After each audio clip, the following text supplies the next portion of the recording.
Queria fazer uma pergunta para você pensar. É uma pergunta muito simples e básica, mas que muitas vezes a gente está viciado na resposta. Principalmente aqueles que são de berço evangélico, ou você que está já frequentando uma igreja cristã, evangélica há muito tempo. O que vem na sua mente quando você ouve a palavra evangelho? O que vem ao teu coração? Essa palavra ou a definição dessa palavra para você? Evangelho. Nós estamos estudando aqui na comunidade já há alguns domingos e semanas, meses, na verdade, o Evangelho de Marcos. E desde o capítulo 1, versículo 1, nós estamos com essa pergunta e afirmando sobre o que ou quem é o Evangelho, que são as boas novas que a Bíblia nos fala, que a palavra de Deus nos apresenta. E aqueles que têm estudado o Evangelho de Marcos, ou aqueles que têm lido a palavra de Deus no seu dia a dia, e principalmente o Novo Testamento, que já está um pouquinho mais familiarizado com os textos do Novo Testamento, você vê constantemente essa palavra boas novas, o Evangelho, ser apresentado. E aqueles que estão ouvindo a série em Marcos, ou estiveram aqui nas últimas semanas, antes do início do mês de setembro, a gente deu uma pausa nesse estudo, sabem que quando nós estamos falando das boas novas, estamos sempre falando da pessoa de Cristo. Jesus, o Cristo, o Messias, o Filho de Deus, que Ele é o Evangelho, Ele é as boas novas que os apóstolos estão falando, que está sendo apresentado desde o Velho Testamento, se cumprindo agora em Jesus, e o Novo Testamento confirmando aquilo que Jesus viveu, fez a cada um de nós, os fatos. É isso que o Novo Testamento está dando testemunho. Paulo, em Romanos capítulo 1, versículo 16, ele repete essa palavra no meio de uma declaração. Ele diz assim: não me envergonho do Evangelho, porque é o poder de Deus para a salvação de todo aquele que crê. E de novo, se a gente trocar a palavra Evangelho por Cristo, por Jesus, faz o mesmo sentido. Porque Paulo falou: não me envergonho do Cristo, do Jesus, o Filho de Deus, porque Ele é o poder de Deus para a salvação de todo aquele que crê. Irmãos, parece simples, mas hoje nós vivemos dias de uma apresentação do Evangelho, de um compartilhar da palavra de Deus, e que muitas vezes é apresentado de uma maneira muito bonitinha, agradável para a sociedade, agradável para todo mundo, quando o que Jesus fez, quem Jesus é, e aquilo que Ele declarou, não nos deixa tão confortável assim. O que Jesus veio fazer por cada um de nós, me deixa, começa em mim, não me deixa confortável. Me deixa, na verdade, apreensivo. Se eu parar para pensar e começar a lembrar hoje, depois de uma caminhada, já que eu tenho servindo a Deus, que Jesus me alcançou, transformou minha vida, da minha própria história, se eu começo a lembrar onde eu estava e quem era eu sem esse encontro com Jesus. Quando a Bíblia nos apresenta que sem Cristo não há caminho até Deus, não tem uma outra forma de se chegar a Deus. Sem Cristo não tem outra forma de ter uma vida reconciliada, de propósito, sem fardo da culpa, do pecado. Sem Cristo eu estaria perdido, sem rumo. Poderia ser bem sucedido, inclusive à vista de muita gente. Poderia fazer minha faculdade do jeito que eu fiz, poderia fazer uma pós-graduação do jeito que eu fiz, poderia ter servido no serviço público como eu servi por muitos e muitos anos, passado em concurso disso, daquilo, outro, ter família, ser casado, ter os filhos, ter tudo. Aparentemente uma vida de sucesso, mas com um buraco, uma coisa oca dentro da minha alma, da minha vida. Porque lá no fundo eu saberia como eu sabia que algo estava faltando na minha vida para completar. Que só Cristo de fato preencheu. Só Cristo completou. Só Cristo mudou. Só Cristo transformou. Então, não é suave. Não é uma coisa só que Jesus é um cara legal, é um cara de ensino bonito. Não, Jesus é um divisor de águas na minha história e na sua história de vida. Que ou você está vivendo uma nova história, ou você ainda não entendeu, e eu falo isso com todo respeito, não entendeu quem é Jesus e o que Jesus fez por cada um de nós que estamos aqui. É por isso que pessoas que muitas vezes caminham ou aprendem sobre outras religiões não entendem o porquê dessa reivindicação de exclusividade de Cristo, de Jesus. É por causa daquilo que esse Jesus declarou sobre ele, a respeito do que ele veio fazer. E esse evangelho que nós estamos falando e compartilhando e cantando e oramos baseado nele, é as boas novas de que este Jesus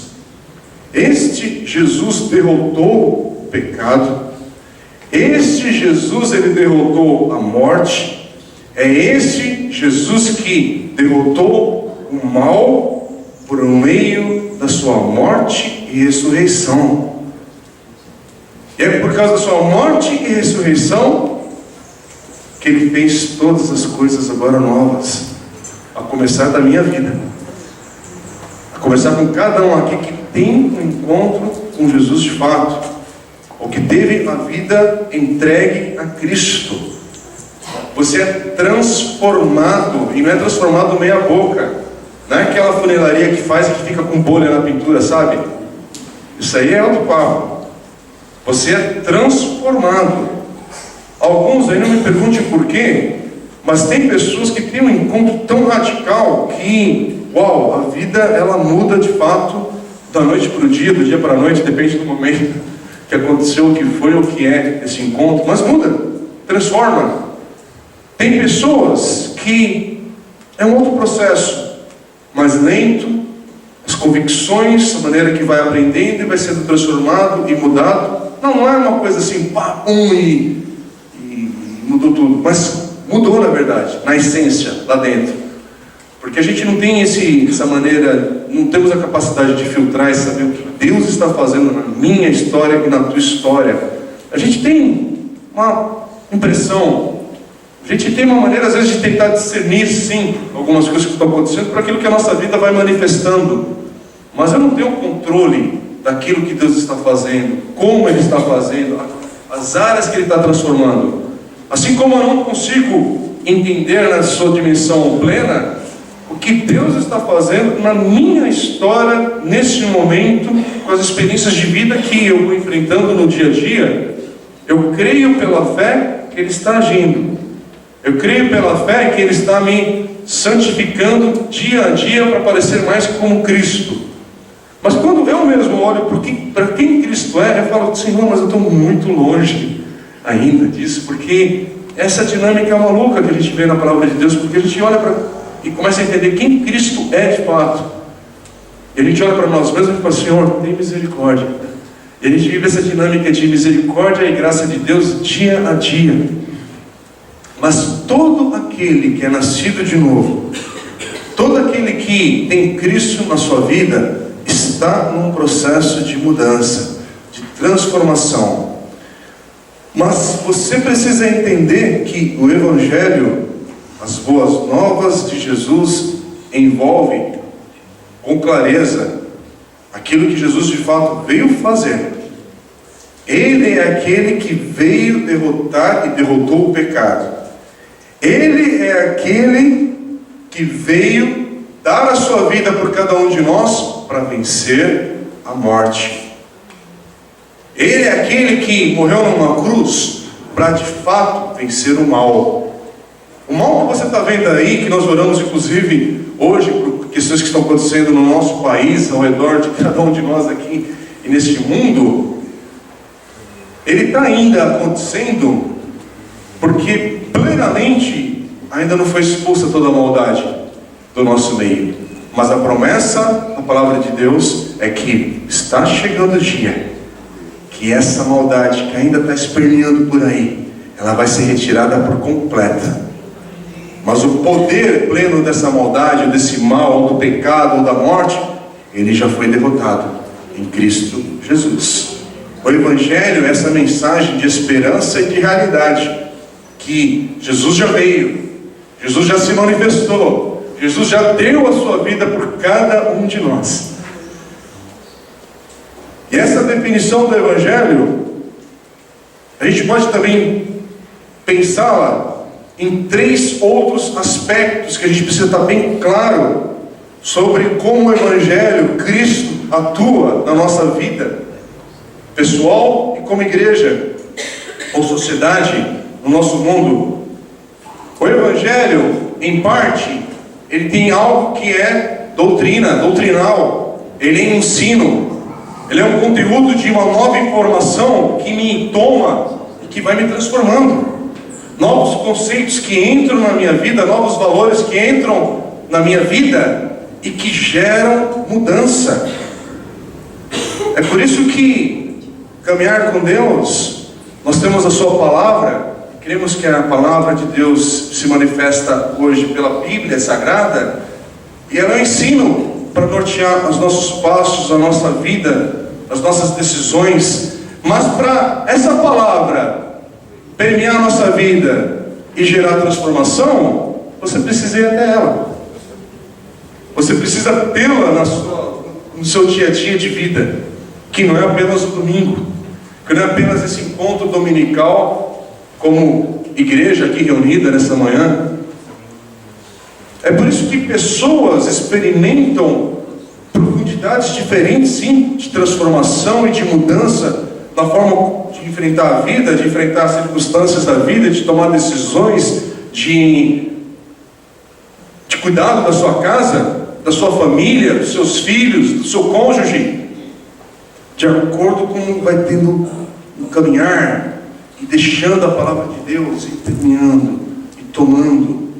É diferente, não precisa ser tolo para ignorar isso e fazer de conta que está todo mundo aqui igual na questão de como a palavra de Deus está norteando cada um. E é muito claro quando as pessoas não têm, de fato, a palavra de Deus com mais intensidade na sua trajetória de vida, ou talvez pela novidade que essa palavra é também na sua história. Porque aqui eu não quero colocar um medidor da gente saber agora quem é o crente na categoria Platinum, né, quem está no Golden, né, e não sei o que, né? Não é essa a questão. Mas a questão é, por que naquela família, com aquele casal, com aquela namorada, naquele namoro, naquele noivado, naquela amizade, naquele servir a Deus na igreja local, naquele que está inclusive servindo a Deus numa experiência transcultural em missões, nas contribuições, na maneira como você gerencia seu tempo, na maneira como você gerencia seu dinheiro, cuidado com a sua saúde, com o seu corpo, com a sua mente, é diferente. Porque é diferente a maneira como as pessoas se aproximam da palavra de Deus, mas que é uma só. É a mesma palavra para cada um que está aqui. Mas uma coisa que o Evangelho ele é baseado também na verdade que já está revelada de Deus. O Evangelho, ela é essa doutrina, não no sentido pesado, porque essa palavra, alguns se arrepiam, tem uns traumas aí no nosso mundo evangélico, ou até presente, né, tanto às vezes do passado, por traumas de convivência com grupos cristãos religiosos, e alguns aqui entendem isso, essa caricatura do Evangelho baseado no faz, não faz, nas obrigações, no legalismo. Pessoas que pensam que a questão externa é que mostra de fato a transformação interna que Deus está ou já fez na tua vida. Não pode vestir isso, não pode vestir aquilo, não pode fazer aquilo outro, não pode fazer aquilo outro. E é uma bagunça por causa da nossa limitação, dos nossos cacoetes evangélicos e outras coisas que os homens colocam. Inclusive semana que vem nós vamos estudar no Evangelho de Marcos sobre essa questão do legalismo e a graça de Deus. É o texto da semana que vem, voltando a estudar o Evangelho de Marcos. Mas uma coisa que a gente não pode deixar de lado é apenas, a gente não pode ignorar essa questão. O Evangelho é ensino também. O Evangelho, ele é doutrinal. O Evangelho é uma palavra que nós conhecemos e ela começa a nos transformar. Sim, a palavra é Cristo. Mas a maneira como você conhece a Cristo é pela palavra dele revelada. E é a partir disso que você começa a experimentar também a transformação na sua vida. Um outro aspecto do Evangelho que não é apenas doutrina, é claro, o Evangelho ele é pessoal. O Evangelho muda quem nós somos. É o básico. Você tem um encontro com Cristo, você tem um encontro com Jesus, esse encontro de fato vai mudar quem você é ou era. Eu vou citar isso mais para o final. E um outro aspecto que nós vemos do Evangelho é que o Evangelho ele é missional. O Evangelho ele muda onde e como nós vivemos. O Evangelho muda a dinâmica da nossa vida. E é por isso que nesse mês nós damos um destaque para as palavras o Evangelho, comunidade e missões. Porque é nessa dinâmica que a nossa vida está inserida. Na palavra de Deus, na pessoa de Cristo, na sua palavra, onde Ele nos coloca agora como comunidade para conviver e caminhar a partir dessa experiência de encontro com a palavra de Deus, com Jesus, e no engajamento que Ele traz para a vida. Porque missões, irmãos, é isso. E missões é que a minha vida, onde Deus me coloca, a maneira como eu vivo, envolve a graça e a misericórdia de Deus. Envolve um olhar que é diferente. É um olhar que olha para a dor agora de quem está ao meu lado, e eu não posso ter um coração indiferente.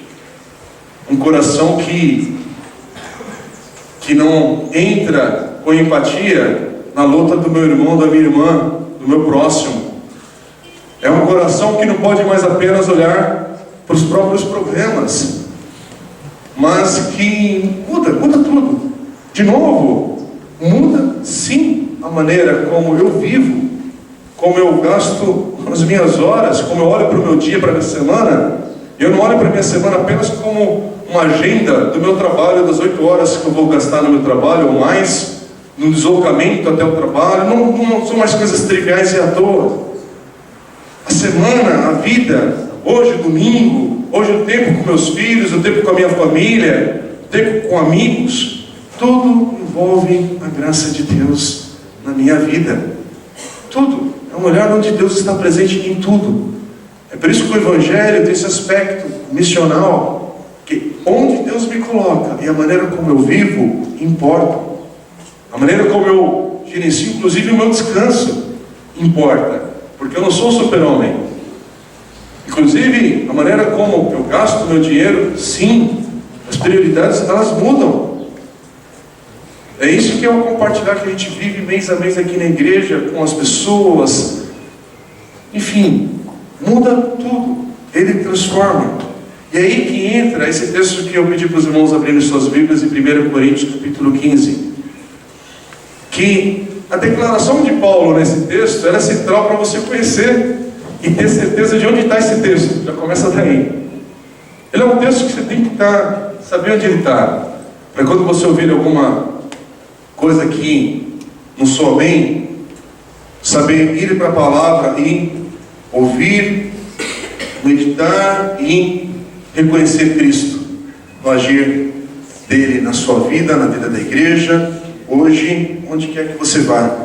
Olha o que Paulo fala, 1 Coríntios capítulo 15, versículos 1 a 5. Aliás, é um dos capítulos riquíssimos, dos mais ricos do Novo Testamento. É enorme esse capítulo, inclusive. Tem 50 e poucos versículos. Nós vamos se contentar apenas nesse início. Paulo diz assim, versículo 1: Irmãos, quero lembrar-lhes o Evangelho que lhes preguei, o qual vocês receberam e no qual estão firmes. Por meio deste Evangelho, vocês são salvos, desde que se apeguem firmemente à palavra que lhes preguei, Caso contrário, vocês têm crido em vão. Pois o que primeiramente lhes transmiti foi o que recebi. Presta atenção. Que Cristo morreu pelos nossos pecados, segundo as Escrituras. Foi sepultado e ressuscitou ao terceiro dia, segundo as Escrituras. Olha a ênfase que Paulo está dando, lembrando que quando o Novo Testamento fala das Escrituras, é o que nós chamamos hoje de Velho Testamento. Porque o Velho Testamento está apontando para aquilo que Cristo faria, que Jesus faria, cumpriria. E ele diz assim: e apareceu a Pedro e depois aos 12. Parece que não é tão importante essa conclusão. No versículo 6 ele ainda vai reforçar que ele apareceu a outro grupo de pessoas, um número maior, e por aí vai. Mas essa citação que ele apareceu a Pedro e depois aos 12 é para destacar algo que não é à toa, que é a dimensão histórica de Jesus. Que quando Jesus ressuscitou, é um fato, ele apareceu. Testemunhamos sobre isso, é o que Paulo está falando aqui. Não é uma historinha que a gente vai compartilhando ao redor da fogueira apenas, e tudo bem. Sabe por quê, irmãos? Porque, de novo, o Evangelho, a palavra, as boas novas de Deus em Jesus, afirmam que Jesus, o Cristo, o Messias, ele viveu, ele veio, ele morreu, ele foi sepultado e ele ressuscitou na morte pelos nossos pecados. É tudo isso. É tudo isso que é a mensagem do Evangelho. E esses eventos, eles foram antecipados nas Escrituras. O Velho Testamento, que é um conjunto de livros que não estão escritos por diversos autores em diferentes contextos, regiões e momentos da história, apontam para o cumprimento dessas profecias em Jesus e desses eventos em Jesus. É por isso que o Novo Testamento está testemunhando, registrando que, olha, esses eventos aconteceram. E aí Jesus vai dizer assim em João capítulo 11, versículo 25 e 26. Jesus diz: eu sou a ressurreição e a vida. Aquele que crê em mim, ainda que morra, viverá. E quem vive e crê em mim, não morrerá eternamente. Irmãos, essa é a declaração de Jesus. Jesus, ele não nos chama a crer apenas naquilo que ele está ensinando, nas ideias dele. Jesus está falando: creia em mim, na minha pessoa, em quem eu sou. Novamente, o que o Evangelho é e afirma e nos convoca é crer que Jesus, ele morreu a nossa morte merecida longe de Deus, pelos nossos pecados é que ele fez isso. Ele ressuscitou da morte para nos dar agora vida, uma vida imerecida. Ele ressuscitou pela nossa salvação, porque se ele tivesse apenas morrido, não estaria completo, mas ele ressuscitou para completar todo esse processo. É muito sério isso, irmãos.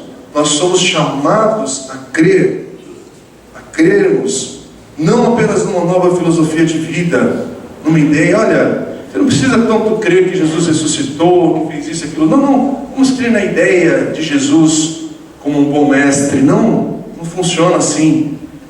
O Evangelho, Jesus fala: creia em mim, creia que eu vim, eu estive presente, eu me dei por cada um de vocês, eu completei aquilo que era requerido da lei, eu cumpri aquilo que Deus requeria para sermos justificados, para vocês serem justificados. Eu fiz tudo o que era necessário por vocês, por você, por mim. Novamente, irmãos, é por isso que Jesus fala: creiam em mim. É muito séria essa reivindicação, essa exclusividade que Jesus fala.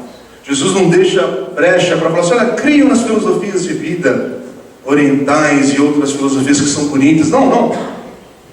A gente tem uma tolice no meio evangélico de negar coisas boas e bonitas que outras filosofias de vida, de religiões apresentam, sim. Você não precisa ser um doido para negar algumas coisas boas que você pode ver em outros grupos de idoneidade com a sua vida, de honra pela vida do outro, e coisas boas que acontecem em outros grupos de religiosos. Isso é uma coisa... tem mais problema com a pessoa que não sabe conviver com o outro do que com a palavra de Deus.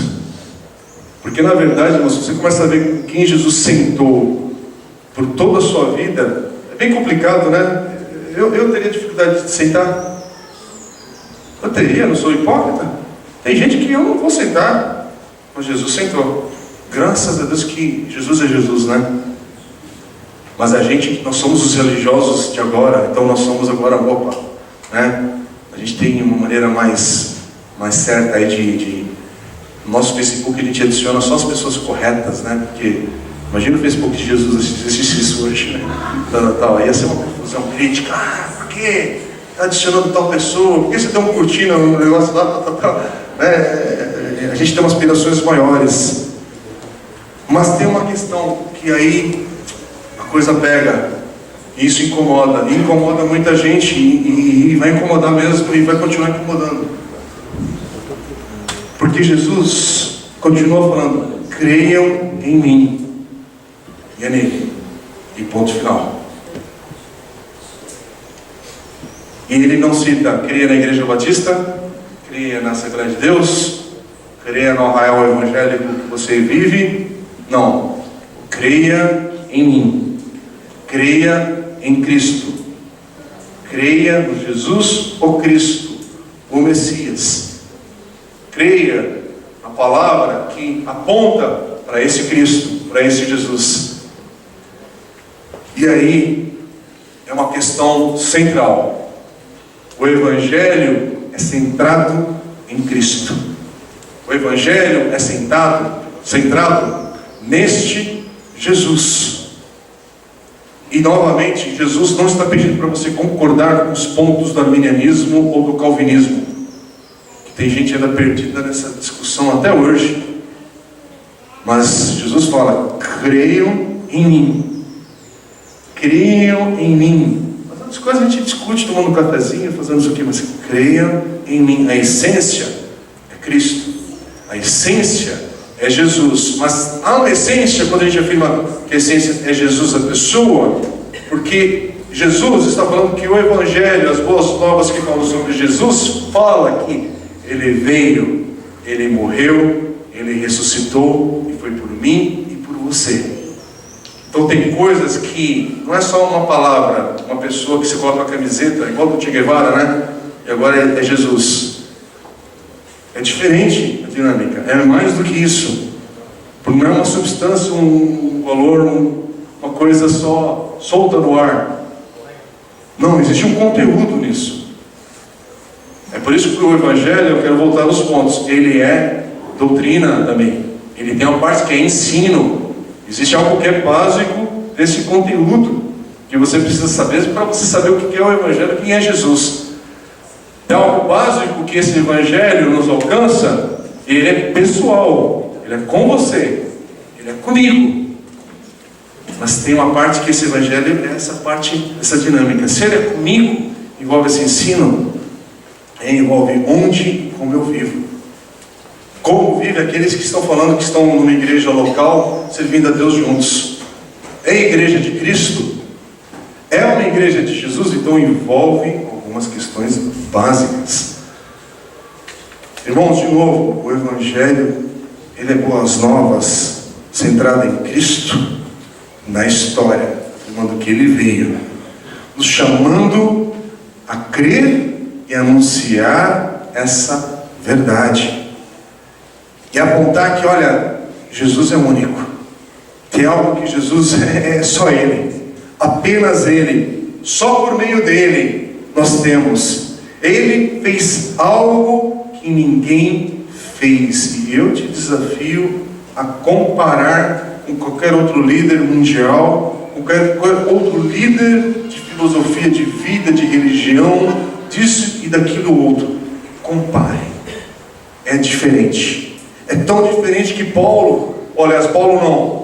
Atos 4,12, Lucas está registrando esse texto que aqui Paulo ainda não entrou em cena, mas diz assim: não há salvação. Atos 4,12. Não há salvação em nenhum outro, pois debaixo do céu não há nenhum outro nome dado aos homens pelo qual devamos ser salvos. Irmão, se tivesse outro nome, se tivesse outra maneira de você ser salvo, a gente estaria falando aqui agora. Caminha aqui e acolá, faz assim, mas não tem. Eu não encontrei. Já busquei entender em outros caminhos, mas não com a declaração que Jesus fala sobre ele, ou que a Bíblia fala sobre ele, e que os testemunhos de vida que a gente vai ter ao viver vão apontando para esse Cristo, para esse Jesus, o que ele fez. E é interessante que 1 Timóteo, esse em Paulo falando, capítulo 2, versículo 5 e 6, olha o que Paulo diz: pois há um só Deus e um só mediador entre Deus e os homens, o homem Cristo Jesus, o qual se entregou a si mesmo como resgate por todos. Esse foi o testemunho dado em seu próprio tempo. Pois há só um Deus e um só mediador, e esse mediador com Deus é Cristo, é Jesus. Irmãos, esse início você está ouvindo uma palavra sobre missões, homens de Deus que vieram aqui, amigos que vieram compartilhar a palavra, vieram para apontar sobre essa mensagem, sobre esse algo único que Jesus fez e quem Ele é. É único, é tão único que a gente dá valor. Onde Deus nos coloca e a gente olha ao nosso redor para as oportunidades que Deus vai nos dando para podermos compartilhar essa verdade, anunciar, proclamar esta mensagem, essa experiência. É por isso que você fala: puxa, mas o que a gente está fazendo lá em Portugal? É porque é assim que é a dinâmica do Evangelho. Deus nos coloca aqui, me coloca alguns amigos, irmãos em outros locais, e a gente tem um vínculo de amor, porque não é por causa da pessoa que mora do outro lado da rua.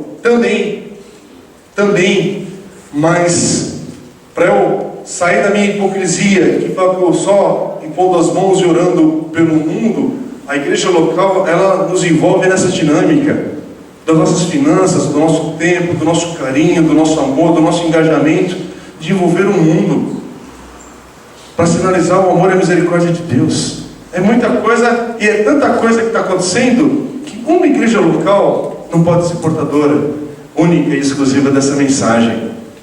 É por isso que essa mensagem, essa palavra, essas boas novas que nós temos em Jesus, ela não consegue ficar contida dentro do universo batista apenas. A igreja batista não consegue conter toda essa verdade. É por isso que no mundo pentecostal também não dá para ficar só ali e achar que ali você sabe tudo, todas as coisas das experiências com Deus. Você pode ir para o universo metodista e a mesma coisa, não contém apenas ali, não dá para abordar só ali. Você pode ir para outras caminhares que às vezes não tem nem nome, igrejas sem nome, nas casas e tudo, e também não vai ficar contido apenas ali. É grande demais. É tão grande que é uma experiência muito legal quando você tem a oportunidade e consegue viajar um pouco fora da sua cultura, porque é louco isso, né? Você vê outros povos, outras línguas, outras nações, e por exemplo, no dia como nós estamos aqui hoje reunidos, você pensar que igrejas já se reuniram celebrando este nome. Pessoas em outras dinâmicas de vida, de questões de acesso social melhor ou pior do que o nosso, mas já se reuniram por causa desse nome, já cantaram por causa desse nome, já compartilharam vida por causa desse nome. É por isso, irmãos, que a gente afirma pela palavra de Deus que esse Evangelho ele nos alcança numa dinâmica pessoal, nos transforma, porque Porque a palavra de Deus fala isso. 2 Coríntios 5,17 diz o quê? Se alguém está em Cristo, é nova criação, nova criatura. As coisas antigas já passaram, esse que surgiram coisas novas, depende da versão que você está lendo ou decorou. As coisas são novas por causa de Cristo. Mudou, transformou. Não é mais igual. O Evangelho envolve essa dinâmica, a partir dessa transformação pessoal, em onde Deus nos coloca e onde nós vivemos, porque são os dois textos que eu quero citar e envolver nós como igreja aqui, a comunidade onde nós estamos. Um texto muito conhecido, muito citado e que a gente repete sempre que tem oportunidade. Atos 1:8 nos provoca a meditar nesse texto, esse versículo, para lembrar que esse encontro com Jesus, ter o Espírito Santo de Deus, muda a minha vida e como e onde eu vivo, o meu olhar para o mundo. Atos 1:8 diz assim: receberão poder quando o Espírito Santo descer sobre vocês. Quer dizer, teremos o Espírito Santo na nossa vida. E qual um dos motivos? Não é exclusivamente isso, mas uma das questões aqui, esse texto fala aqui: serão minhas testemunhas em Jerusalém, em toda a Judeia, Samaria e até os confins da terra. Irmãos, é simultâneo isso. A palavra de Deus fala: então quando você tiver as coisas resolvidas onde Deus te colocou, aí você se preocupa com além, um pouquinho mais. Não. Nós somos testemunhas onde Deus nos coloca, na nossa Jerusalém, onde você está vivendo hoje a tua vida. Deus te chama para viver na dependência do seu Espírito Santo, pelo seu trabalho, pela sua habilidade profissional. Você já viveu essa crise? Eu já. Se você nunca viveu, talvez você vai viver ainda, você que você não está no meio disso. Senhor, onde o Senhor quer que eu coloque a minha vida? Como assim, onde Deus quer que coloque a tua vida? Você já está vivendo, meu amigo. Você não é um holograma, onde você está, sabe, evangélico ali, vindo da igreja, mas não é a realidade, né? É só uma impressão. Tem algumas pessoas que você está em impressão mesmo, você está com a cabeça em outro lugar. Mas, ai Deus, onde o Senhor quer me colocar para servir? Como assim? Deus já te colocou. A não ser que você seja uma pessoa mais assim, com uma vida de andarilho pela cidade, um nômade pelo país, pelo sertão, pelas praias. Sei lá, pode até acontecer isso, mas o normal, você tem um endereço, você tem uma família, você tem uma profissão. Ah, mas estou desempregado. Então, por causa dessa situação do desemprego, talvez por meio desse momento, você vive uma experiência que é tão única, mas que Deus ainda assim te usa, a partir de uma dor que você está vivendo. Sabe aqueles irmãos que, quando você tem alguém no hospital, por exemplo, internado, na UTI, a única coisa que você fica focado é: Deus, livra meu pai, livra minha mãe, livra não sei o que, dessa UTI. E Deus poderia, ou seja, que Ele não está falando de fato, fala assim: então, e olhe para a cama ao lado, e olha para a oportunidade que você tem agora de manifestar a graça e a misericórdia do meu amor, para onde eu te coloco nessa quarentena que você está vivendo intensa. Olha essa dor que você está vivendo, e olha que por causa dessa dor agora, você pode ter uma identificação com pessoas que têm essa dor e que estavam do teu lado e você não estava percebendo.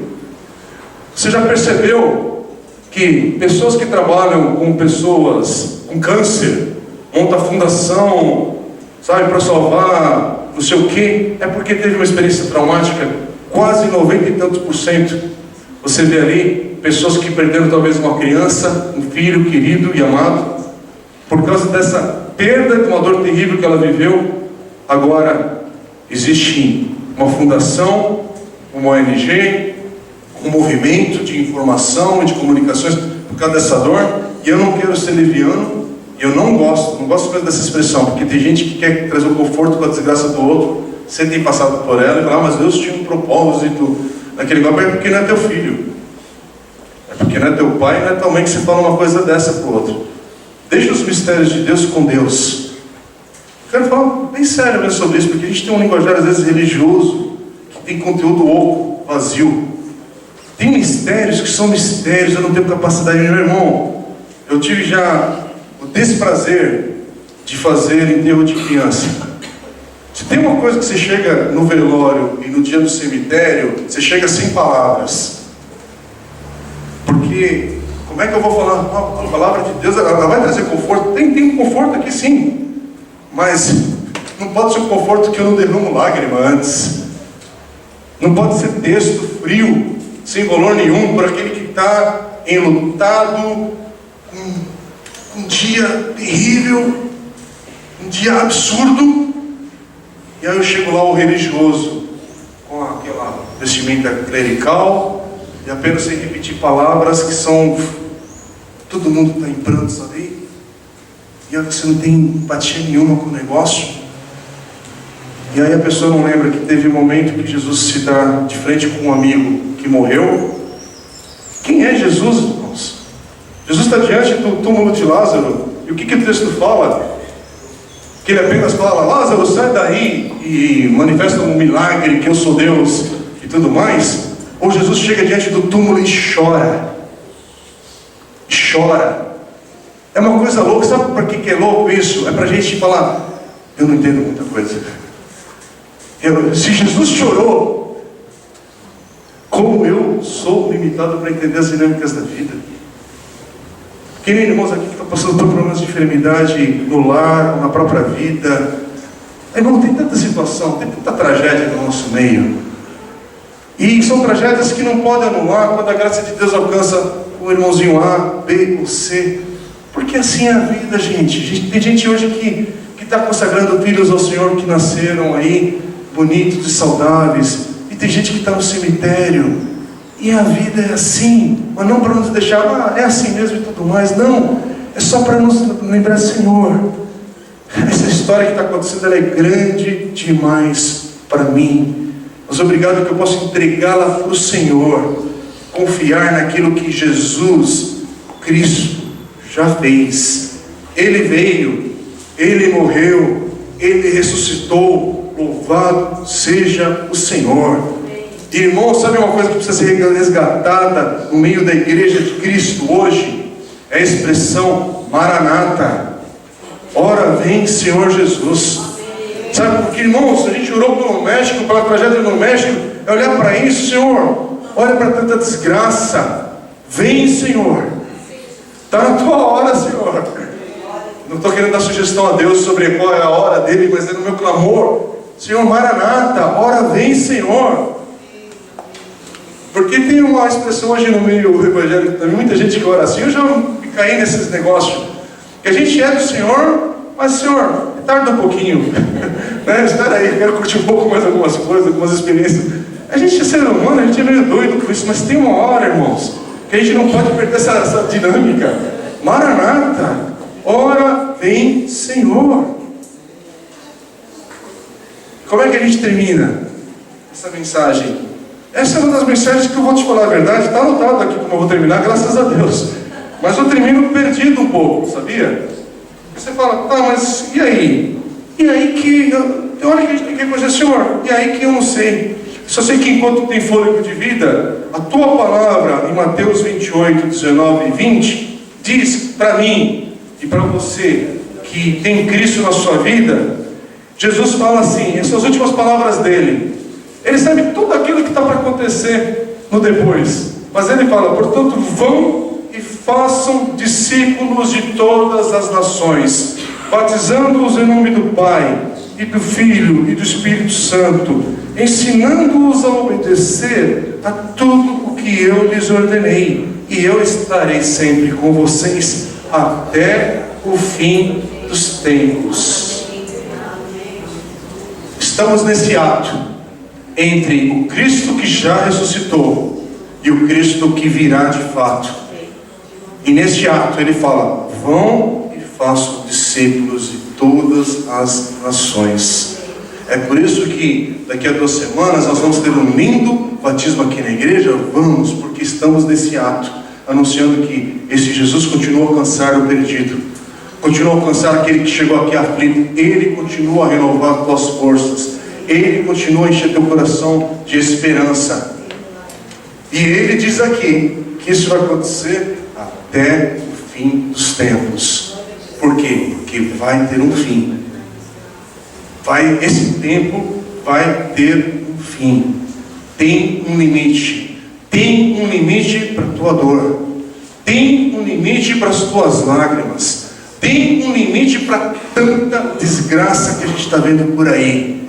Mas enquanto nós estamos nesse ato, nós como igreja do Senhor, nós oramos pelos aflitos, nós oramos pelos enfermos, nós proclamamos as boas novas de Cristo e fazemos a nossa vida viver essa dinâmica. Onde eu estou, onde eu vivo.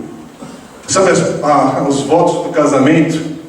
Eu não sei se você percebe que os votos do casamento envolvem a vida cristã, a vida em Cristo. Que é na saúde ou na doença, na pobreza ou na riqueza, na saúde, na dor, na alegria, na tristeza, com o Temer ou com a Dilma, e por aí vai. Sirvo ao Senhor e vivo a vida, e por aí vai. Porque agora você organiza a sua viagem de férias, faz tudo direitinho, programa tudo, gasta o dinheiro direitinho, paga já para não ter dívida quando voltar. Mas você chega lá, num lugar seguro, bonito, mas passa um furacão. Aí você fala, e agora? O que eu faço, Deus? Reclamo? Você ajusta a vida e prossegue. Alguns perceberam, né? O furacão tirou a minha barba. Perdi tudo. Foi. Aí você vai, renova a vida e prossegue. Por quê? Porque é assim a dinâmica da vida, mas entre um ato e o outro. Vão e façam discípulos, batizando-os em nome do Pai, do Filho e do Espírito Santo. E aí você olha para você talvez hoje e fala assim, hoje eu estou meio chateado. Cara, está chateado, mas sacode aí, porque a vida tem que prosseguir. Agora prosseguir vazio? Não, cara, prossegue olhando para Cristo, porque Cristo já veio, Cristo já morreu e Cristo já ressuscitou. E Ele promete aqui nesse texto de Mateus que o fim desse tempo está chegando, está mais próximo do que há 2000 anos atrás. Está chegando. Senhor, onde o Senhor quer que eu viva? Onde você está hoje? Vamos ficar em pé em nome de Jesus, vamos orar, porque essa mensagem é para todo mundo, a começar comigo, irmãos.